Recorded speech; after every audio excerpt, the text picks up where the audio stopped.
Dear Professor Cécile Fromont, dear colleagues, dear students, my first words are to express my great joy and pleasure to welcome you all in this first conference of the second year of the annual research seminar of the Center for the History of Society and Culture, The Worlds of History, New Perspectives and Debates.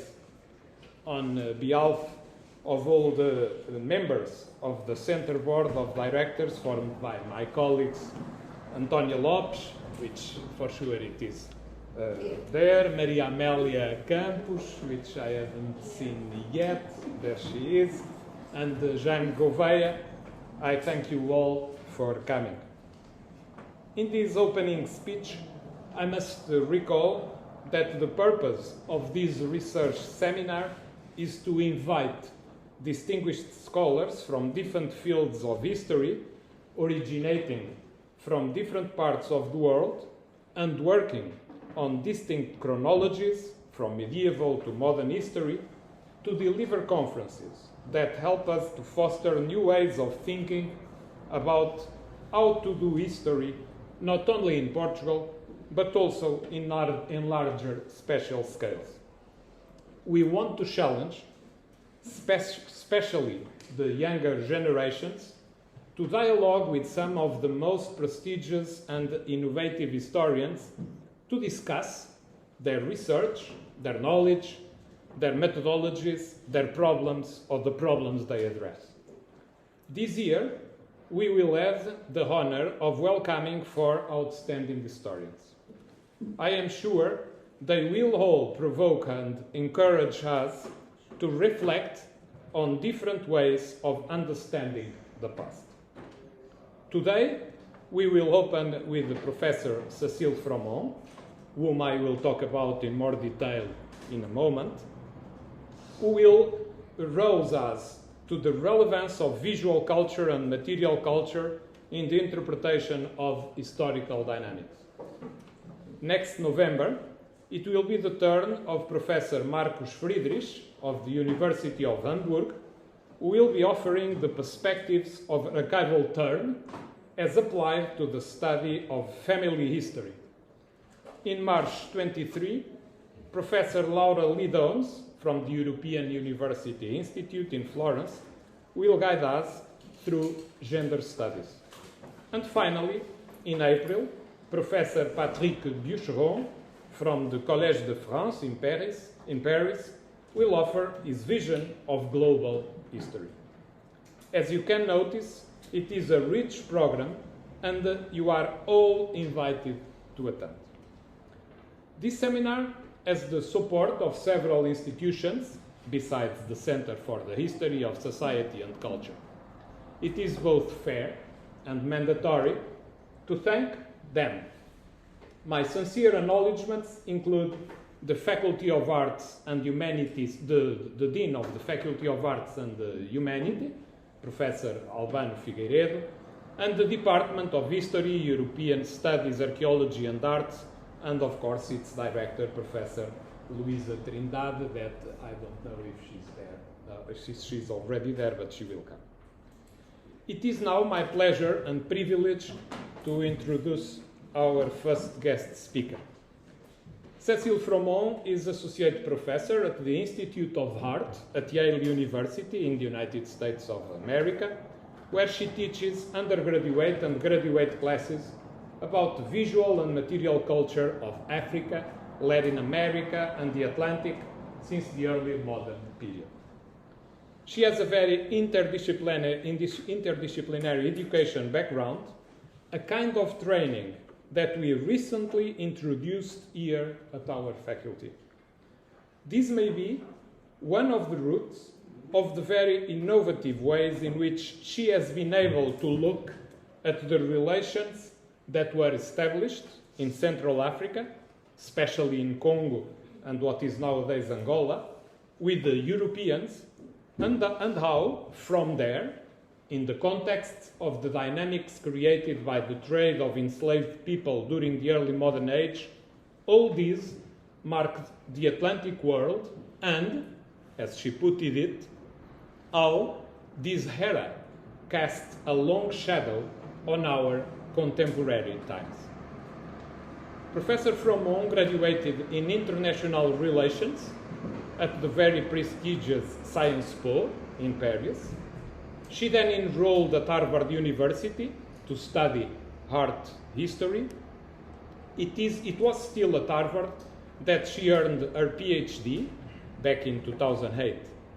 In that same year, she became assistant professor at the University of Michigan, and in 2010, she moved to the University of Chicago, where she remained until being hired at Yale in 2018. Since 2010, she received very prestigious grants and fellowships to support her research, which is fundamental for an historian to be able to make history that is not constrained to local scales of analysis. In 2018, she was Rome Prize Fellow at the American Academy of Rome, and during the last spring, and I think a little part of the summer, she was Fellow at ITATI, the Harvard University Center for Italian Renaissance Studies, both situated in very inspiring surroundings. I mean the Gianicolo in Rome and the Florence Collins of Tuscany. Meanwhile, she was also visiting professor at the Unicamp in Brazil.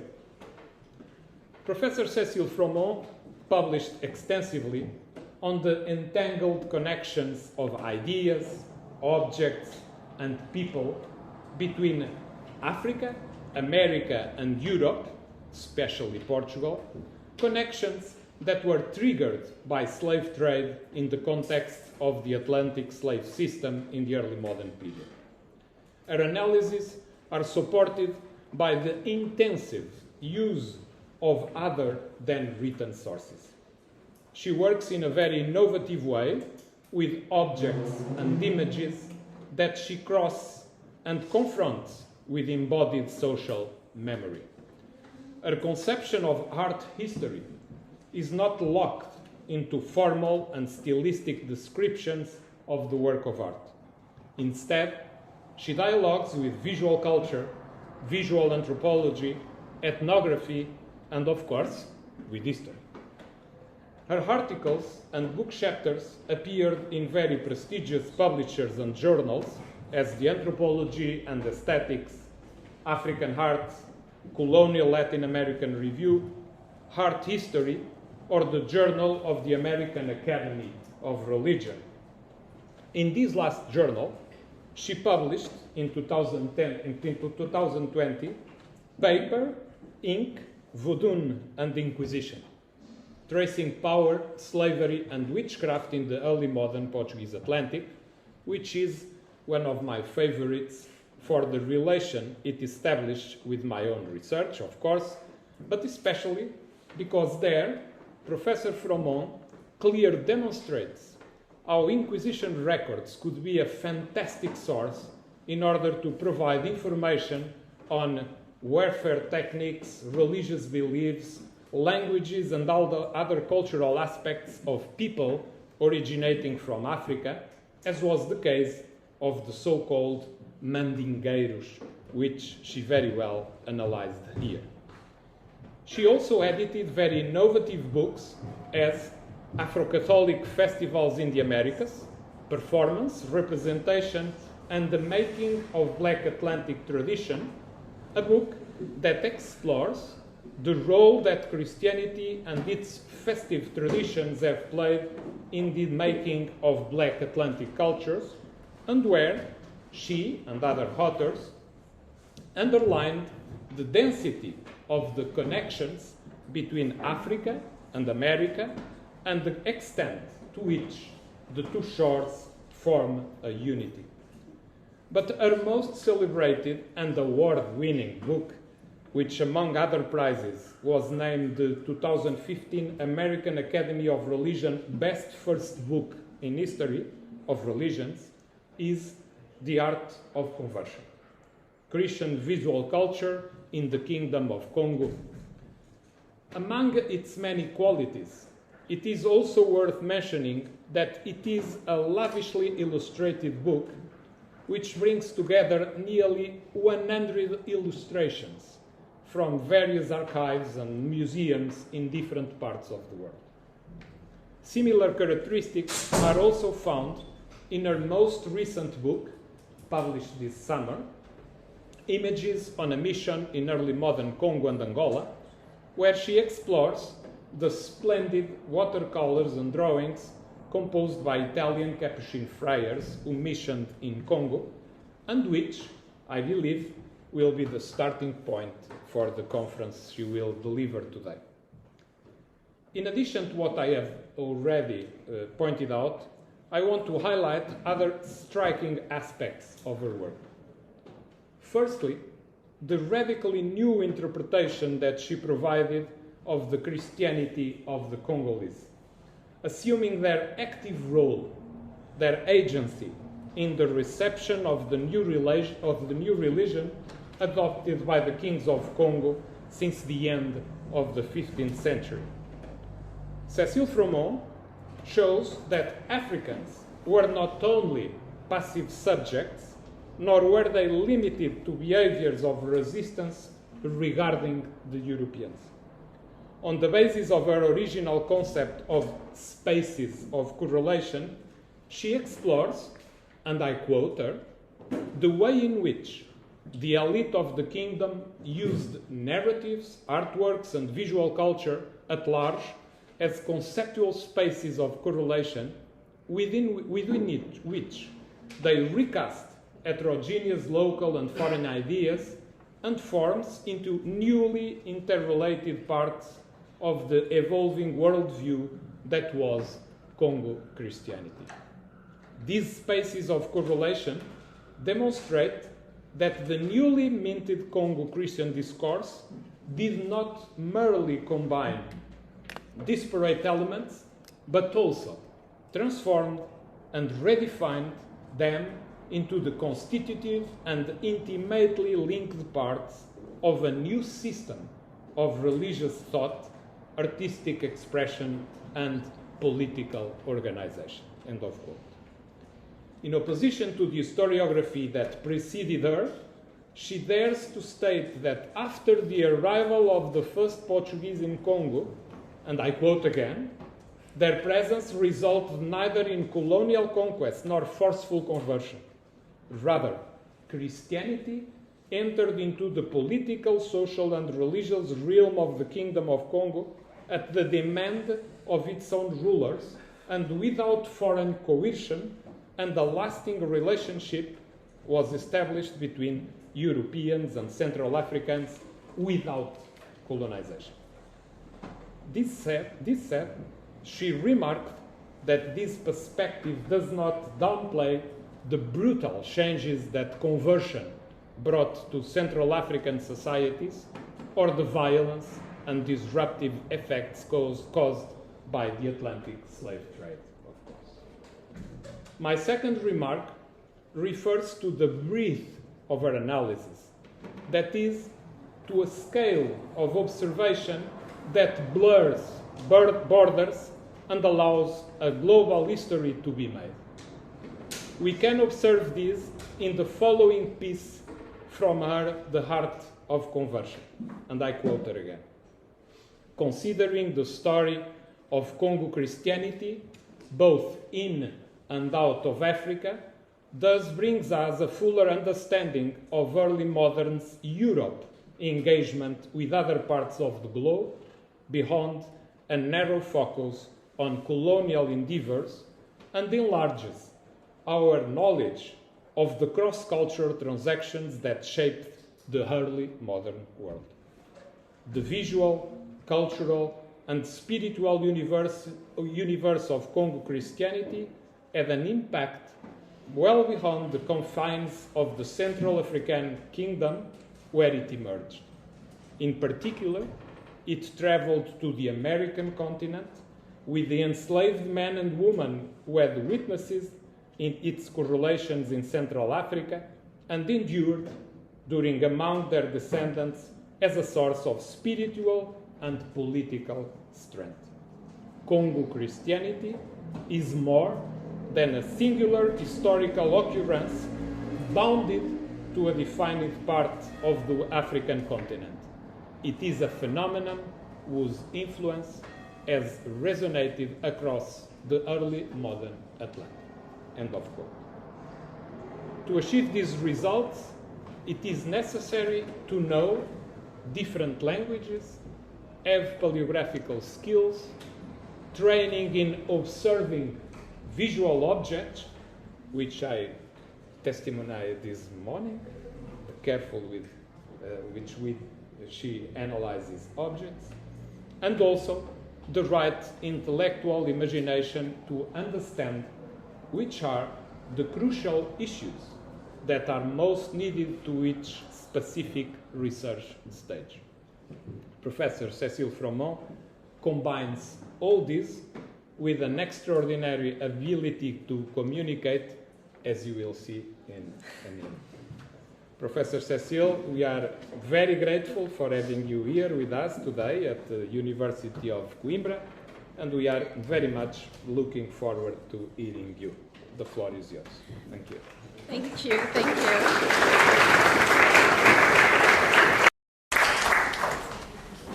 Thank you very much for this very generous and thorough introduction.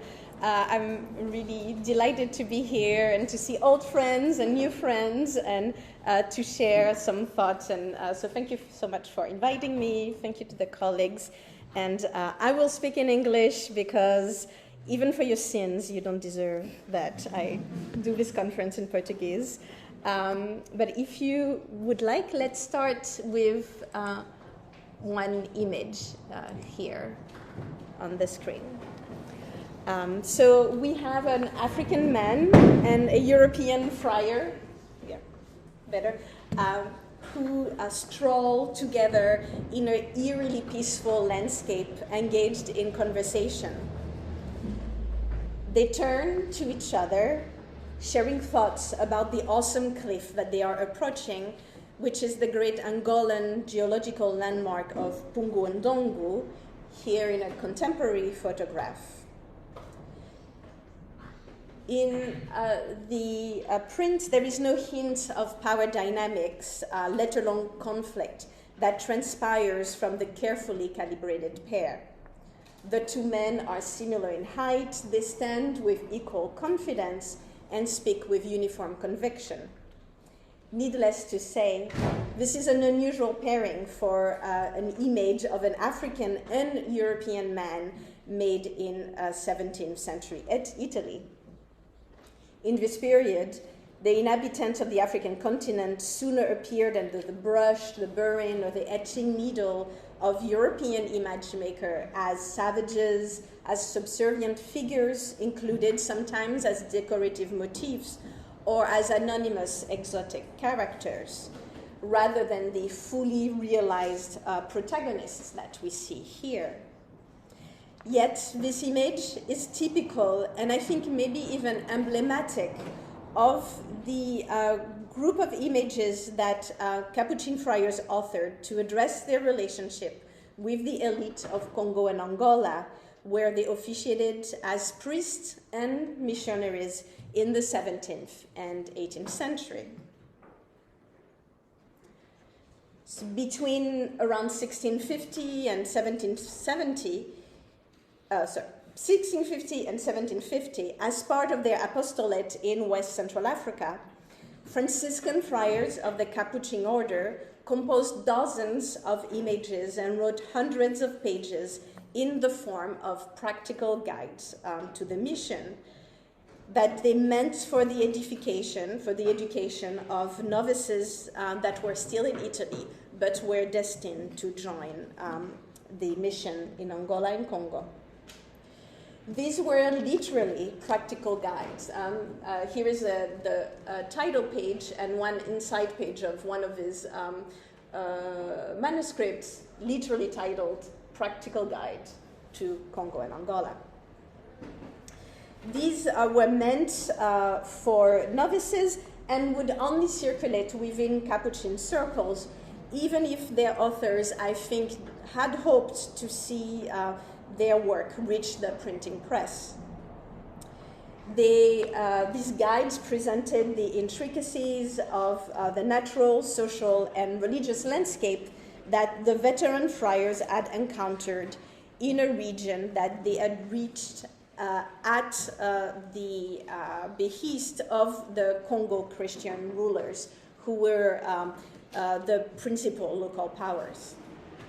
So the friar chronicled in their images their activities in Congo, but also in neighboring polities.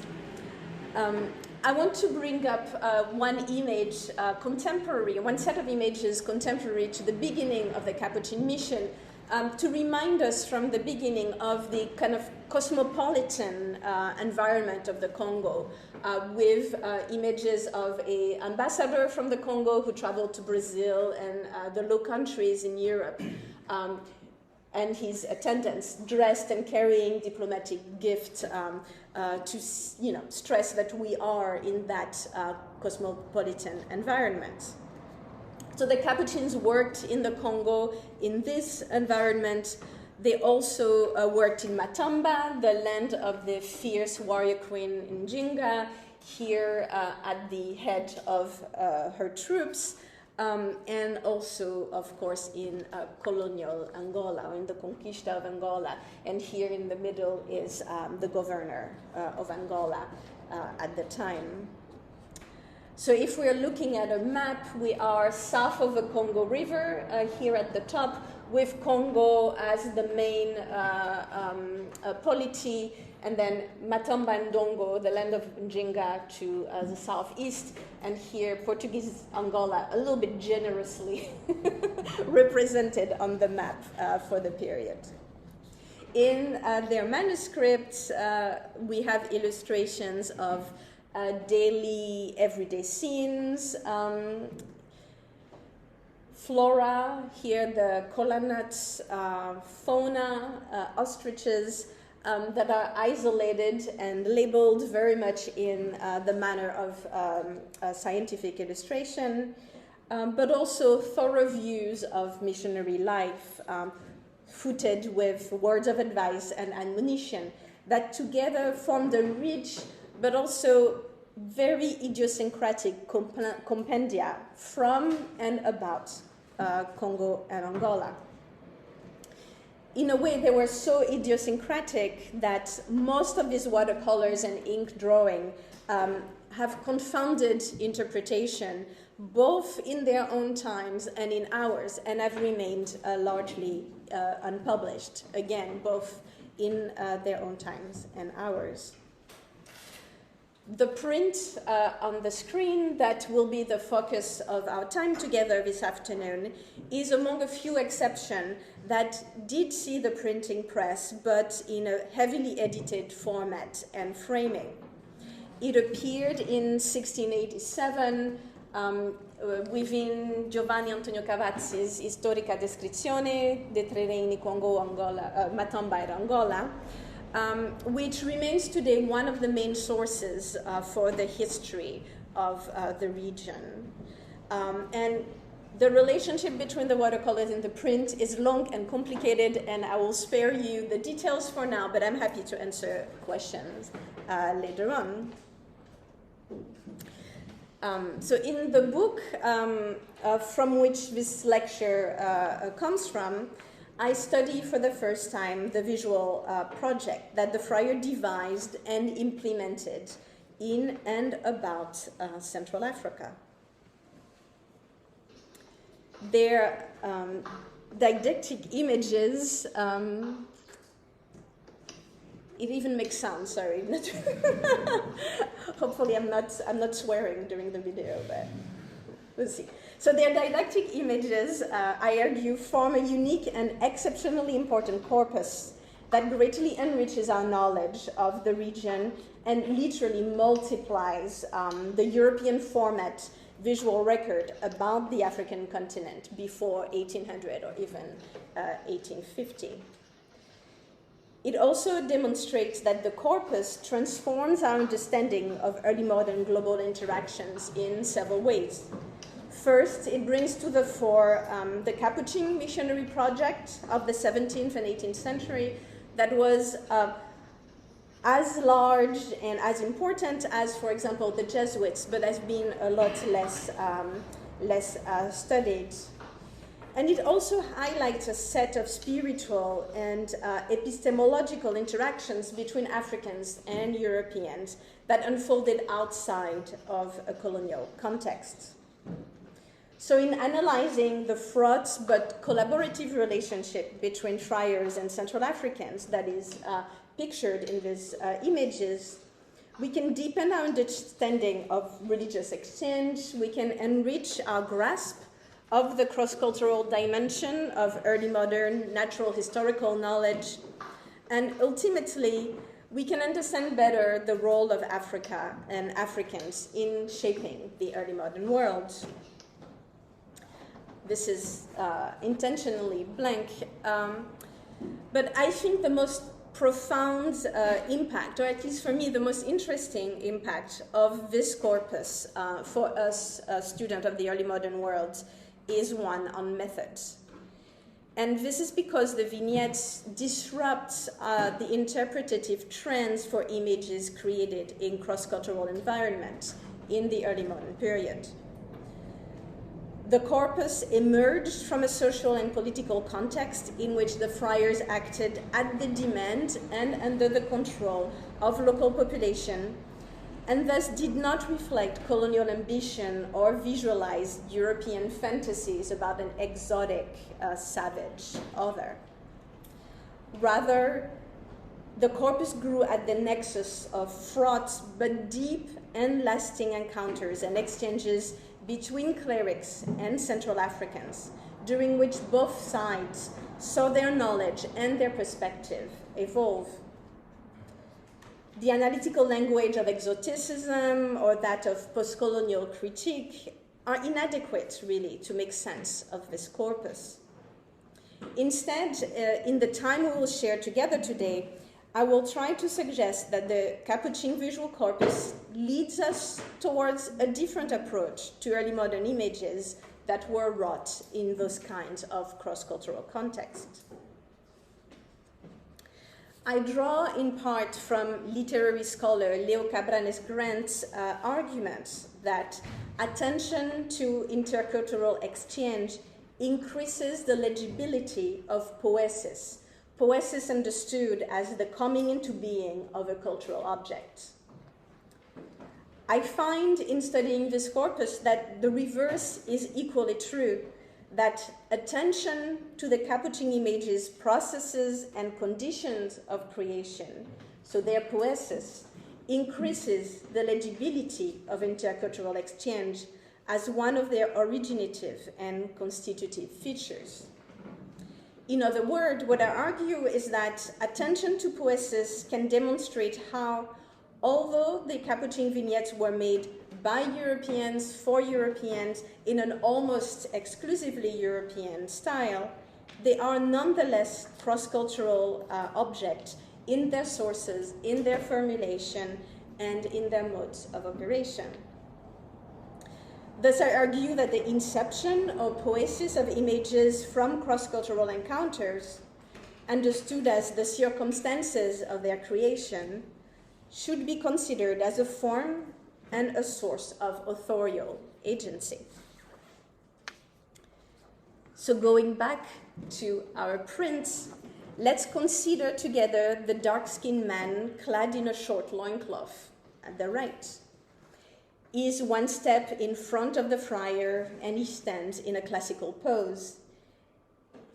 He is a sort of Apollo Belvedere seen from the back with the Roman marble sweeping drapes, muscular body, and dramatic head and arm gestures made famous by Bolognese engraver Marco Antonio Raimundi, with the example here on the right. The etched man standing under the palm tree, which is often associated with the Greco-Roman god, also shares his main attributes, the bow and arrow.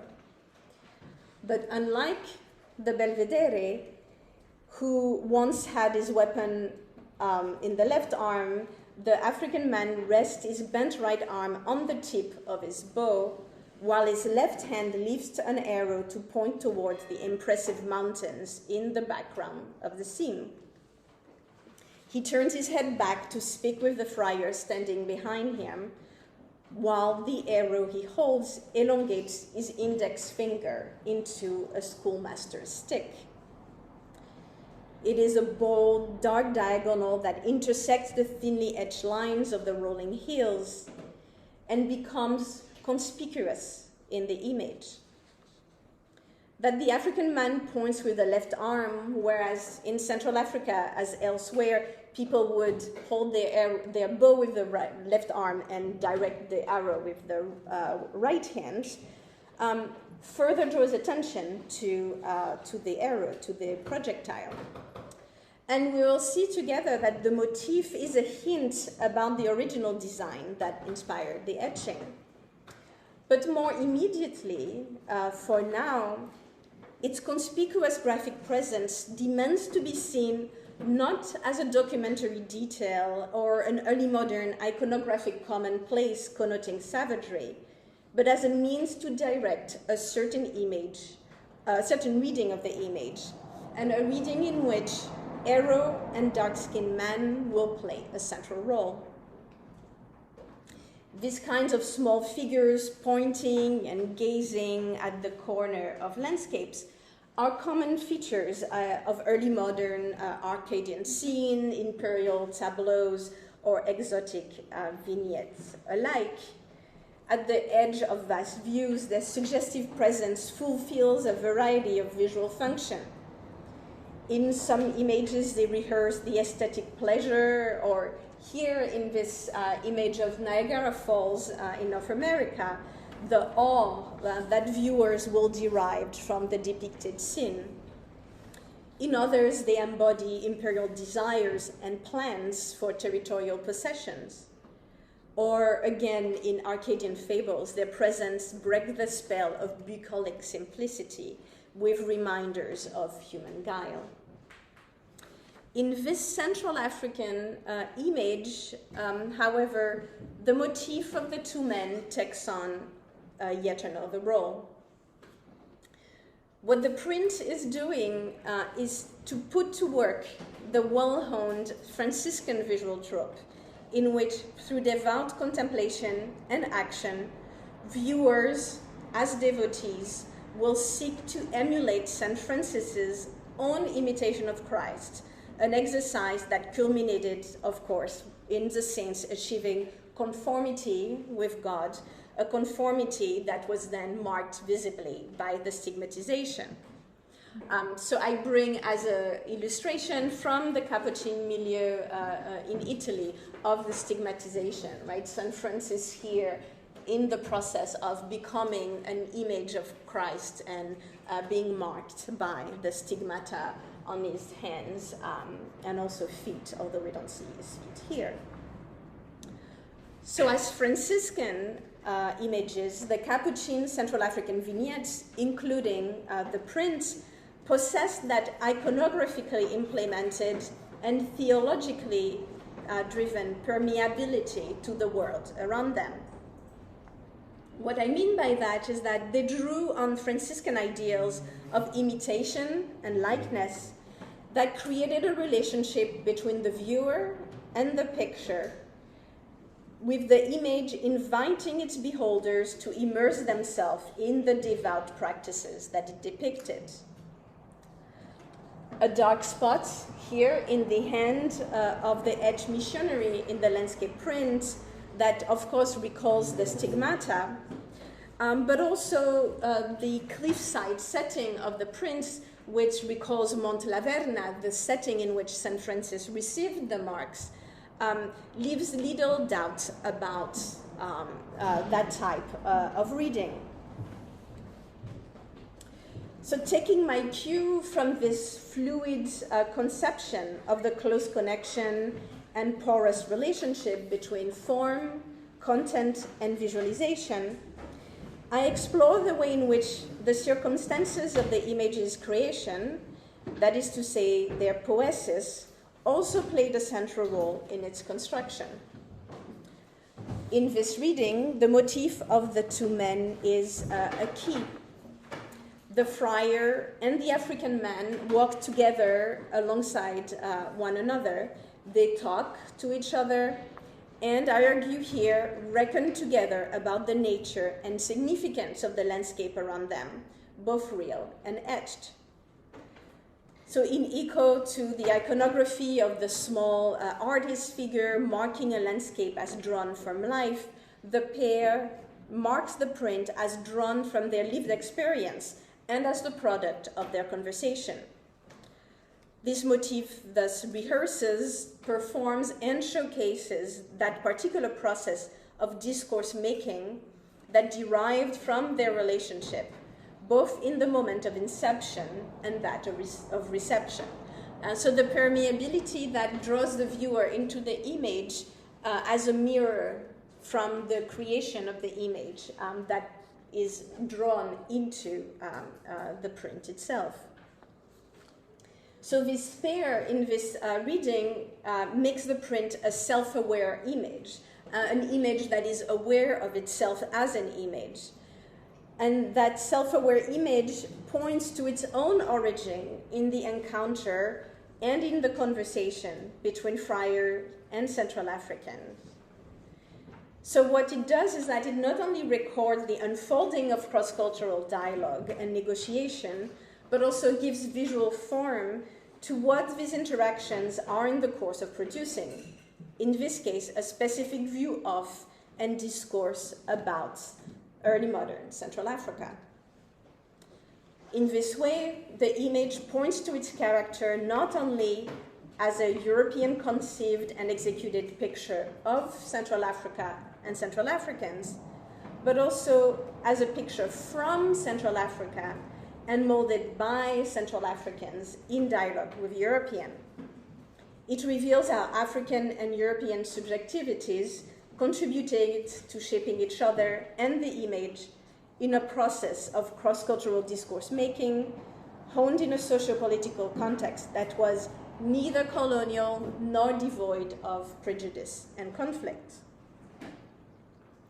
So it is very important to underline that the political and social environment of the Capuchins' endeavors in Congo and Angola was exceptional within the early modern world. It was not the religious arm of a colonial overtake as it was in the other missions in the Americas, and it also took a different form from the missions in Asia. And what it did, the context instead was one where they were invited by the elite and worked under their control. So the immersive Capuchin images of Central Africa invited their viewers to plunge into a context that illustrated and reflected a social, natural, and political landscape that was wrought on the anvil of fraught cross-cultural dialogue, exchange, and negotiation, but in which Europeans did not have the upper hand. And here, that's one of the illustrations of that relationship in which there is this very conscious mirroring between the Capuchins and the local rulers. And it's a mirroring that is meant to be an aspiration of the Capuchins. They would like to be the equal of the local figure, which was not always the case. But let's look again at the print. So it figures the African man holding his dart as a schoolmaster's stick, stepping forward assuredly, but also looking back to converse with the friar as an active participant in the scene. While his presence in the image is to some extent an index, a trace of the Capuchin apostolic work in Central Africa, the African man is also the one whose own elongated pointing finger determines the deictic center of the image, right? The here and there of the image. That position is of great significance in the representation of a non-European figure as a subject rather than an object in the print. Pointing and speaking, the African man is able to determine his own here and now, his own position within the world that he inhabits alongside the European figure. This depiction is particularly meaningful, of course, because the absence of subjectivity is precisely one of the recurrent distinguishing features differentiating the savage from the civilized in early modern discourse of otherness in Europe, alongside, to some extent, that bow and arrow motif. And to a large extent, and this is blank, the idea of the newly encountered savage's lack of perspective was the actual great discovery that Europeans made in what they would later call the Age of Exploration. This mental construction emerged in Europe and then found narrative form in travel literature, where it appeared as an empirical observation, a discovery. And that discovery would prove foundational and fundamental to European modernity. That supposed lack of perspective became the cornerstone for Europe's definition of the other as savage, and the foundation on which early modern Europeans constructed a newfound and contradistinctive awareness of their worlds as mutable and their individual worldviews as contingent.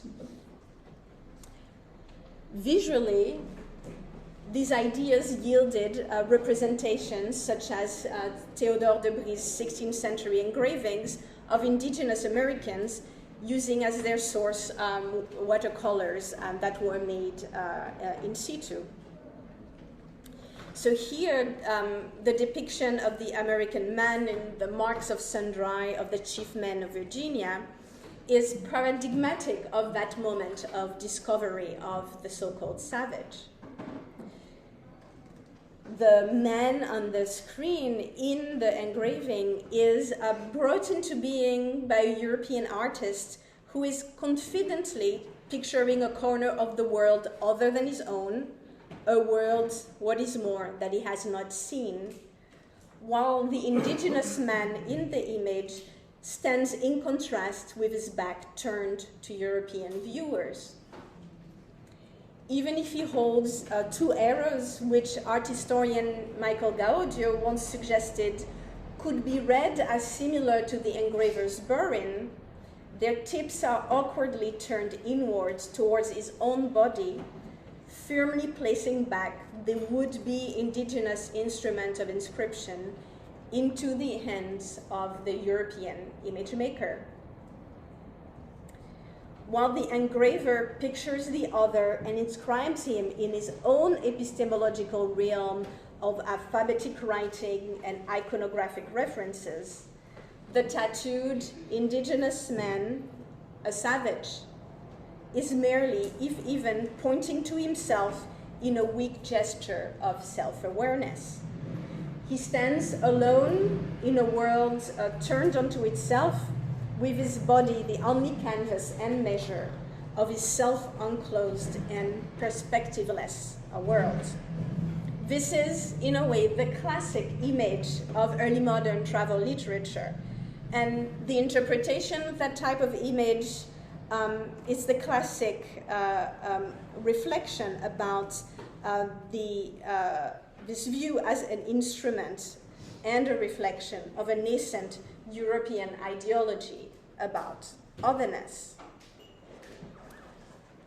But in our landscape print, which granted is 100 years later, but still takes part in the same genre of travel literature, in our print, the African man stands firmly on the ground that is in the process of defining and inscribing in words within the image, as well, I would say, as in ink on paper on the page, by holding his arrow that becomes etching needle with authorial authority and subjectivity.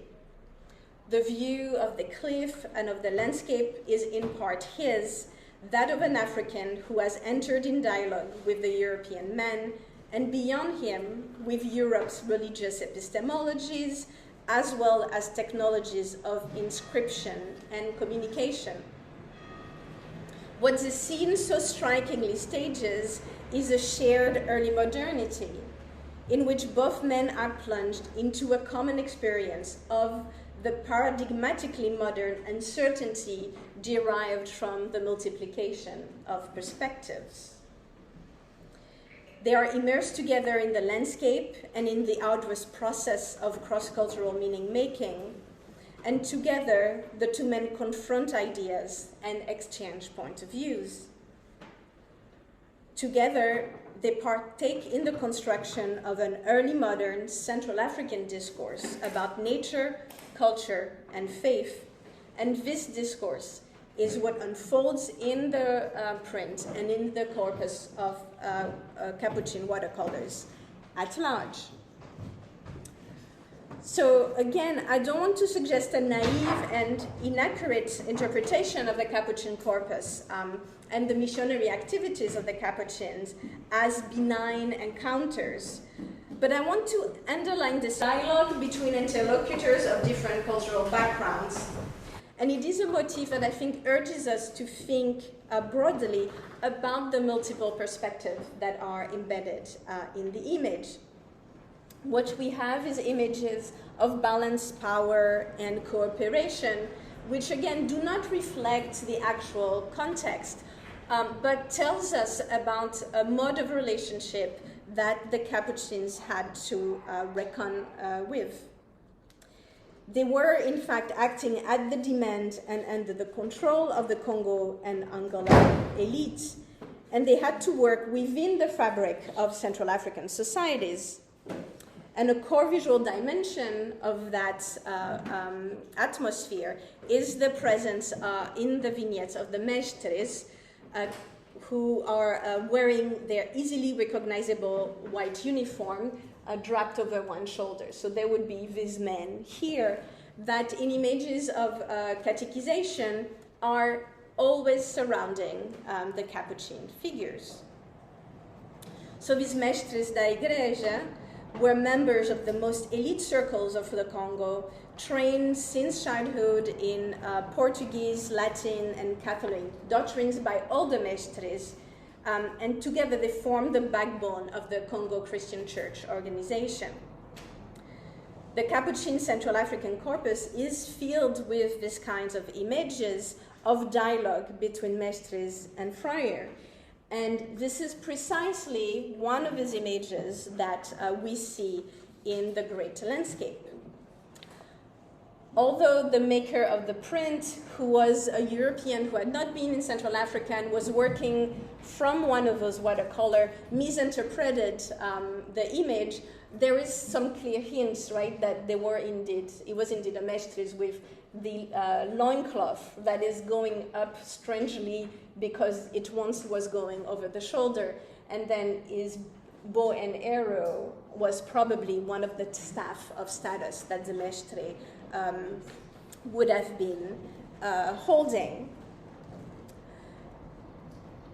So what is implicit in the print, and even more so when we read the African man as a mestre, is that thick background that made possible the encounter and the lively conversation that it pictures. That the two men talk to each other underlines that one or both have learned the language of the other. That the African is a mestre points to his status as a member of a sophisticated Christian society. That he holds the staff and wears the white cloth that emblematizes his function of mestre shows that he inhabits a world with broad religious, artistic, and commercial horizons. The staff and the cloth were two items that local artists had reinterpreted from a European and local precedents. And here I brought you two examples of Congo Christian items. On the left, a staff that I think is of the kind that the mestres would be using It is not dated in its present state, but its genre clearly comes from that period. And then a Congo crucifix that is one of the emblems of Congo Christian visual culture. And again, the portrait of Don Miguel de Castro, the ambassador of the Congo, that gives us that portrait, right, of the cosmopolitan Congo.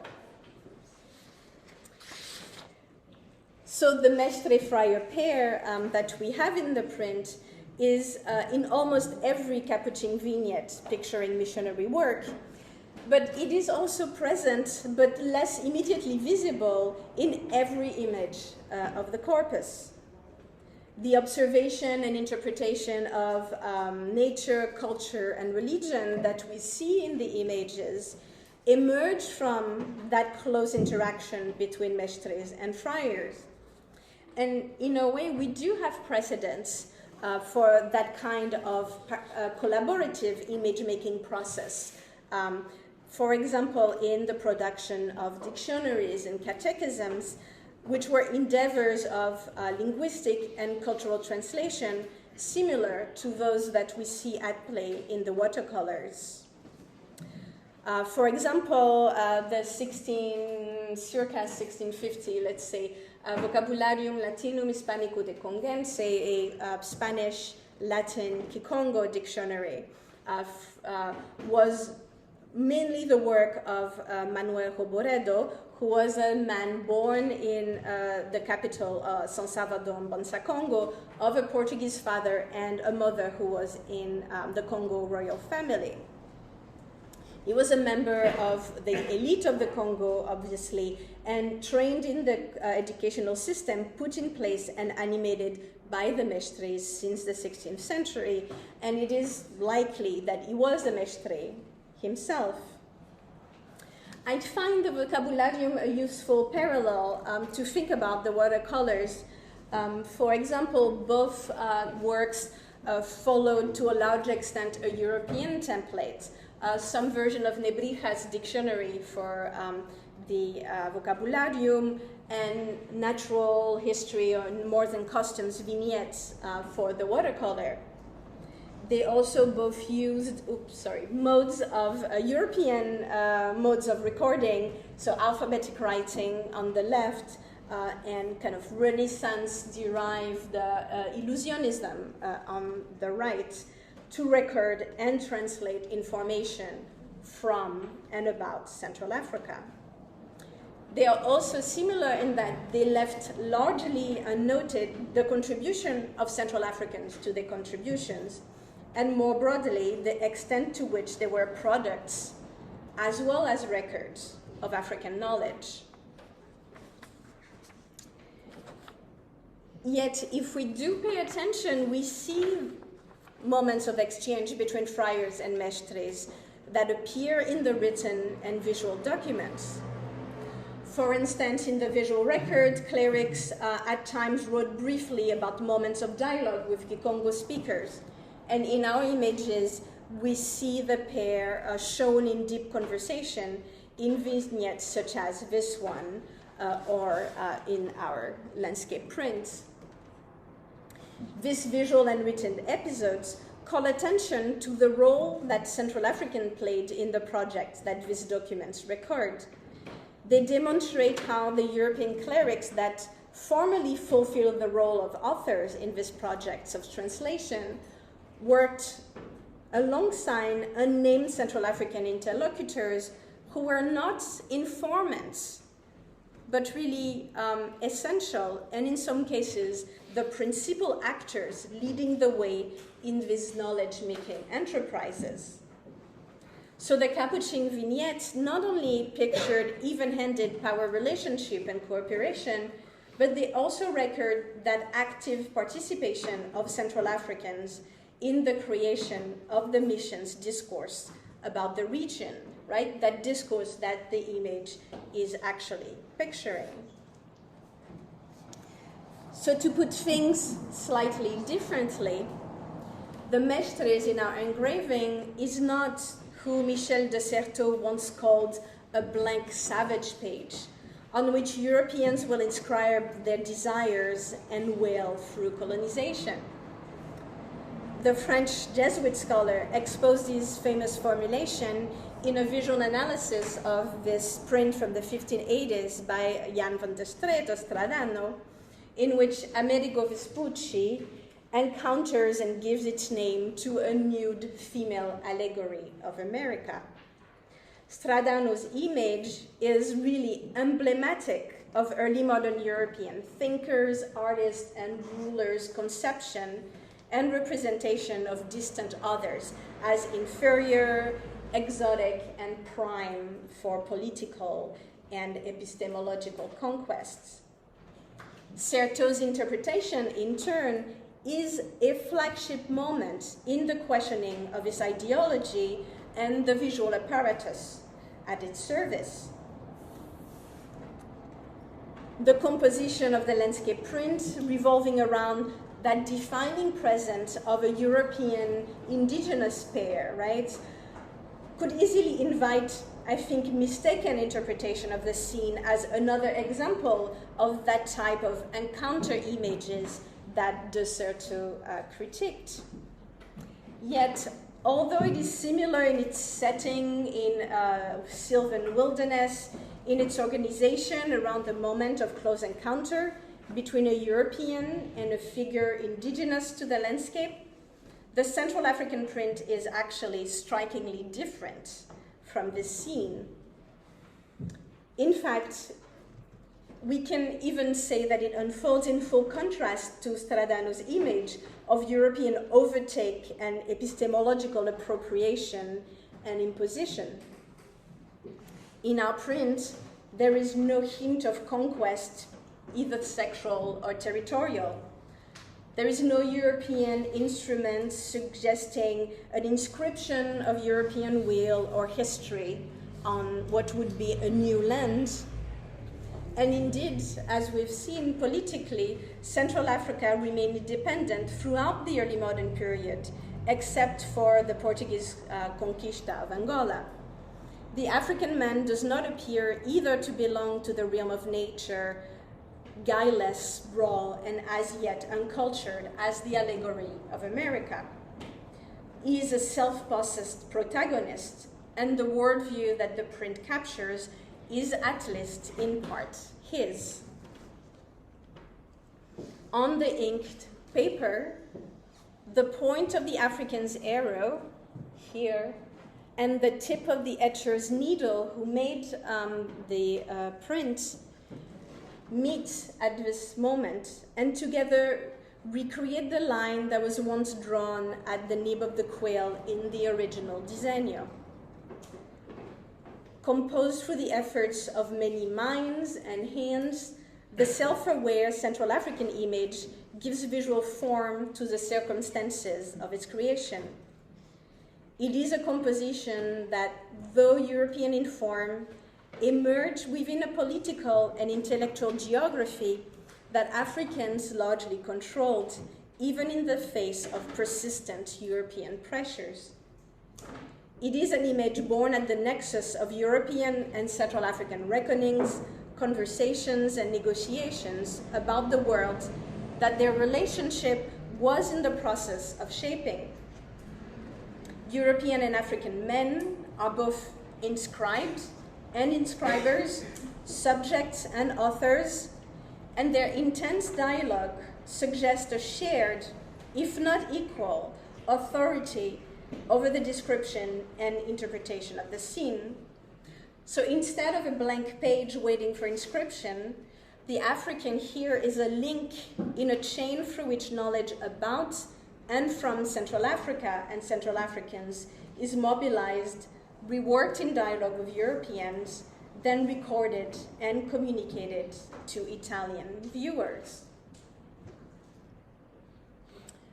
So in considering the inception or poesis of representation as a deep domain of inquiry in itself, I propose a way to shed light on the otherwise hardly visible cross-cultural dimension of the Capuchin Central African vignettes, a dimension that shows that it is an expression of a discourse about nature, culture, and faith that Capuchins and Central Africans co-constructed in the course of their interactions.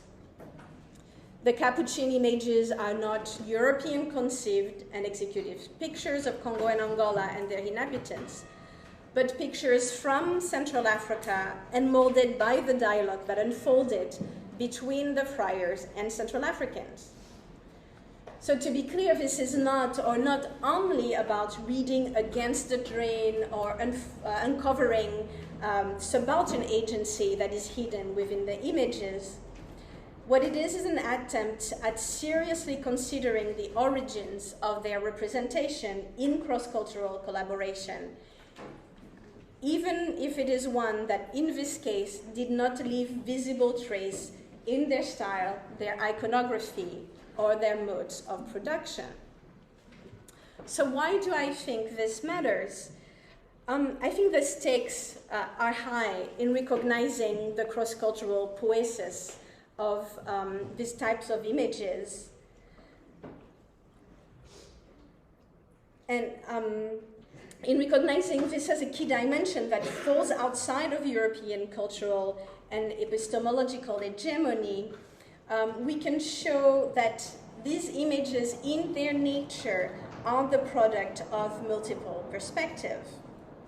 This matters because on the one hand, that helps to provincialize Europe and to stress how its engagement with the world beyond its shores shaped its own visual course in ways that have been both visible and invisible in early modern times as well as in ours. It has been invisible at times because of ideological disavowal, but also at others because of interpretative short-sightedness, simply because we don't have the tools to see that aspect of them. On the other hand, it responds to a fundamental challenge that scholars face in the study of early modern global interaction, in the disproportion for many, but certainly not all regions, between the large archive of documents that were produced by Europeans and the more limited numbers of sources authored by the historical actors indigenous to many areas of the globe. This discrepancy is born from the history and structures of archives and is also heightened by historiography that has given outside emphasis to certain types of documents over others as authoritative sources. Research looking anew at existing depositories, expanded methodologies, theoretical innovations, and also attention to many forms of indigenous knowledge are helping to close this gap. And it is a difficult task because these endeavors often remain dependent for access, funding, validation, on the backing, on the funding of institutions that were created for and in support of the archives and knowledge systems that they aim to complement or sometimes outward challenge. So the different approach that I propose here offers another set of tools. It allows looking anew at a range of visual and written documentation about the four corners of the world, records produced nominally by Europeans and without immediately visible or named non-European traits, as cross-cultural production. Identifying and analyzing the multiple complex forms of interaction that gave shape to the document in the European archive, concerned with the world beyond its shores. In other words, considering their cross-cultural poesis can help us change the narrative. It can direct a decolonial lens at their content. It can open the door for counter-hegemonic interpretations. It can also, and I think most crucially, hold and answer the promise of a richer and more nuanced understanding of the intricacies, range, and complexities of the human interactions and the cross-cultural production that shaped the early modern worlds. Thank you very much.